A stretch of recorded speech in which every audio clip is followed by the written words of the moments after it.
There comes a point in everyone's life where you have to graduate or grow up from being a child to being an adult. I'm not saying physically, you're all adults here physically, but I'm saying mentally, emotionally, or energetically. This also applies to when you're born. What's the first thing that happens when you're born?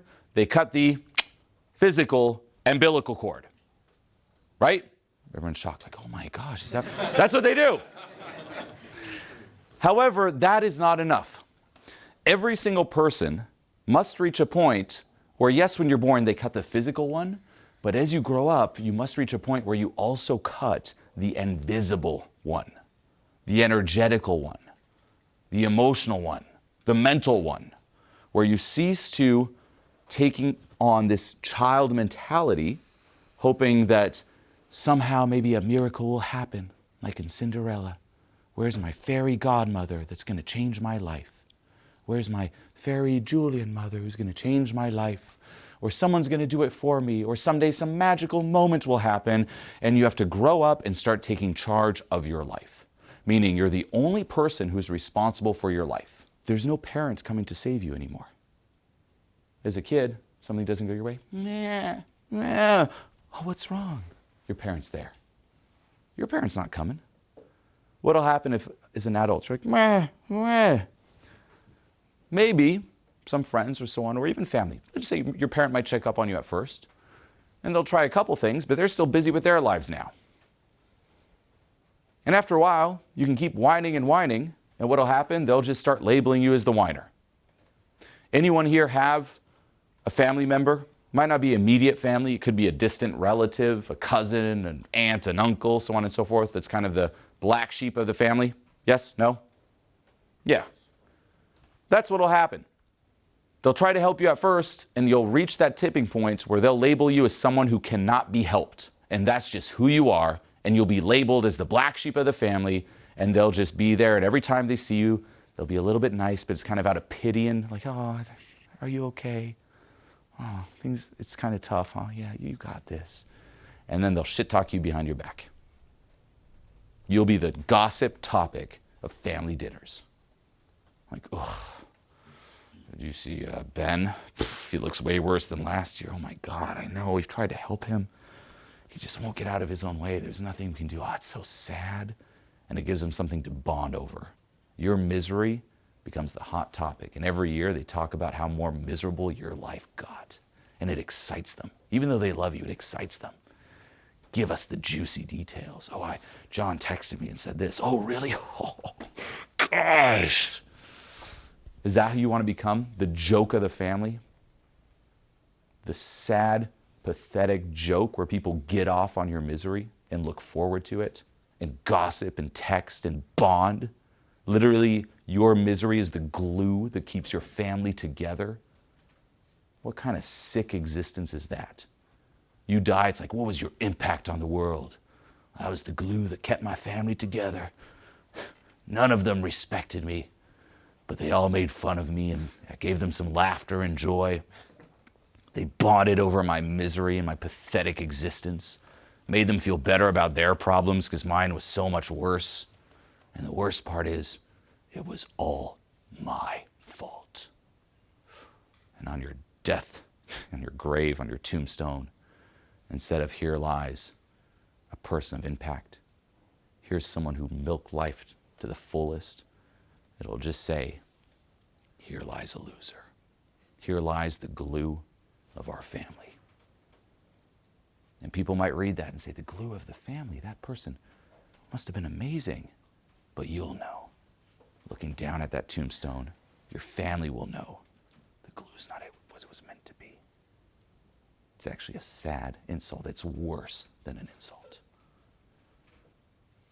So use that as your wake-up call. Do you want to be the glue? Do you want to be the black sheep? Do you want to be not only judged and rejected by everyone, but more importantly, judged and rejected by yourself? Because that's what's happening. If you think of self-love, self-respect, it means having boundaries too when it comes to yourself. Boundaries too when it comes to your success. Putting your foot down on little bullshit excuses and rationalizations. That's your little worm tongue. It's too scary. You better say, no, fuck off. But isn't that self-attack? No, that's a boundary. Why are you letting yourself get abused? If you want to get a little bit more meta or spiritual, you could view it as energetic or demonic entities that are latched onto you. A friend of mine told me this a year ago. He always had issues around his throat, or even when it comes to meditation, he had trouble bringing his awareness past his throat. Going back to his childhood, I think he had some near-death experience in a bathtub as a kid around choking, so a lot around his throat. And a stranger walked up to him one day while he was drinking a coffee and said, "There's a spider on your throat." And my friend looked up and he's like, "Yeah, not a real one, but I see it. There's a spider. It's an entity. It's sucking the life out of your throat." Now, he then proceeded to say, "I know this because I am a Templar's knight," and then said some other crazy things. But it's an interesting idea to entertain. What if there are these entities? When you look at yourself in the mirror, a good way to tell is, how alive are you? Is there that light in the pupil? For some of you that I pointed to or called out, why is it that you stood out? Why is it that I knew there's just not that life there and there's something going on and something to work on? Do you realize it within yourself? If not, that's the first problem. Number two is, are you willing to work on it? Or are you going to let that poison everything in your life and the ripple effect that it has? An entity keeping you small, making you doubt yourself, talking you down, insulting you. What if there is that? Can't speak up. Spider on my throat. Scared. There's another entity. They're all judging you. They're looking down on you. Another one. You gotta prove them wrong. Worship me. Create an enemy list and prove them wrong. Remember what you did when you were 12. Remember what you did last summer. Remember the bullies in school. Remember how ignored you were. A mirror. Look how ugly you are. All these forces. Put a boundary. You got to let go of them. You can't fight against them or you'll give them more power. But first of all, let's put your foot down and say enough. Create space, let go. The most important thing you need to have, though, is the enough's enough and the willingness to do the work and the willingness to change. That's what it comes down to. How willing are you? How much courage do you have? That's what keeps you going. It could take time. It can be difficult. There are resources. You can ask for help. But that drive within is like, nope, we're doing this. It also means reconnecting with what it felt like when you were younger to listen to that voice of intuition. If we take this crazy perspective, the demonic forces, voice of intuition is that little voice that we tend to ignore. It's crazy how when you ask a kid, what do you want to do when you grow up? They always know. Now, sometimes it's unrealistic, but you'll never hear a kid say, well, I don't know. It's like, I want to be an astronaut, police person. Like, they always know because they listen to that voice. Then as you grow older, what if someone tells you? Astronaut? You're growing up, you got to be more serious. And they start ignoring that little voice, downing it, to the point where if you ignore it so much, you don't even hear it anymore. And here you are as an adult. What do you want to do with your life? And you wait to hear and there's nothing. Reconnect with that. Reconnect with the same here, the part of you that still has hope for you.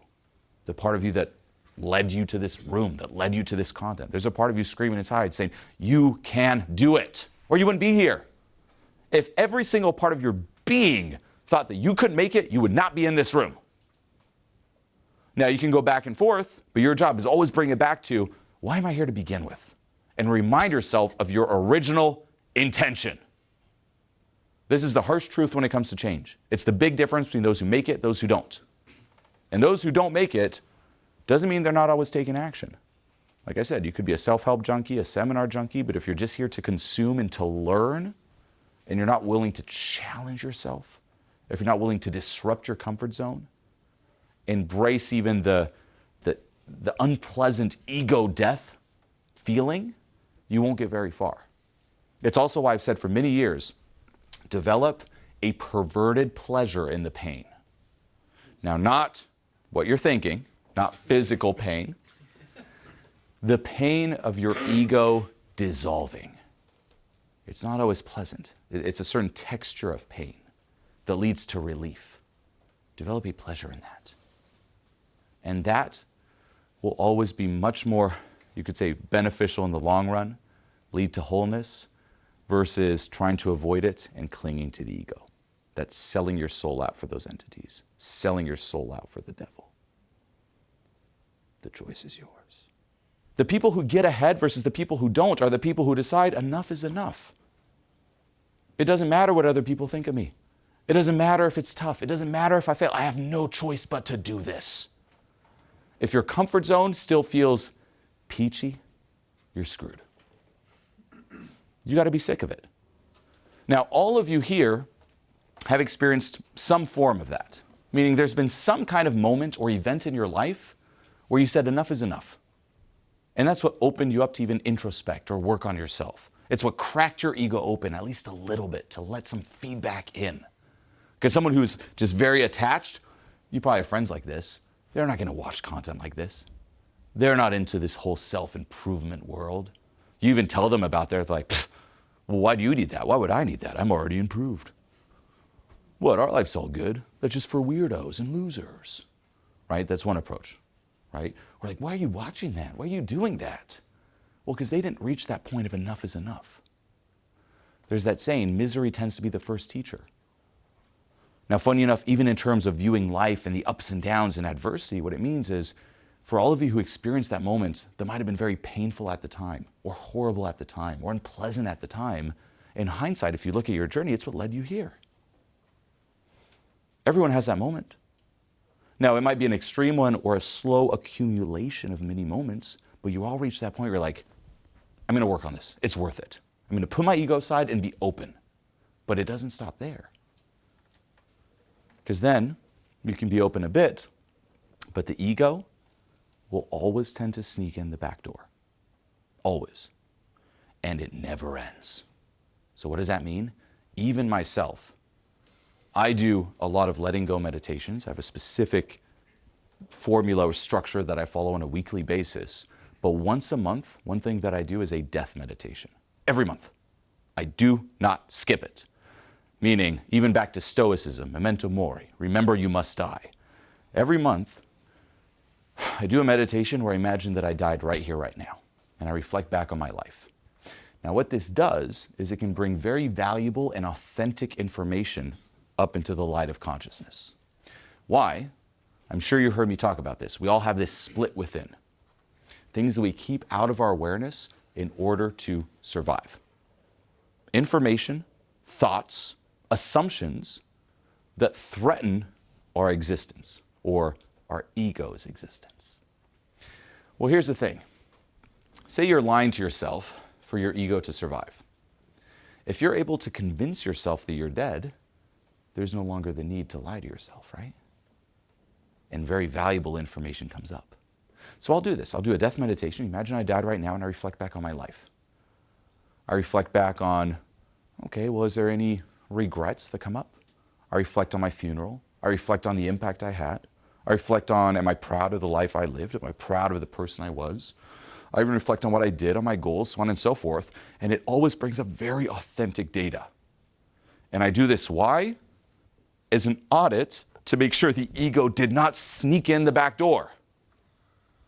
So even with my goals, what I'm working on now, I always make sure it's grounded in authenticity, but I'm always making sure that, and this is how the ego will get you, things will start out authentic, and then it'll seep in and get you to sell out in subtle ways.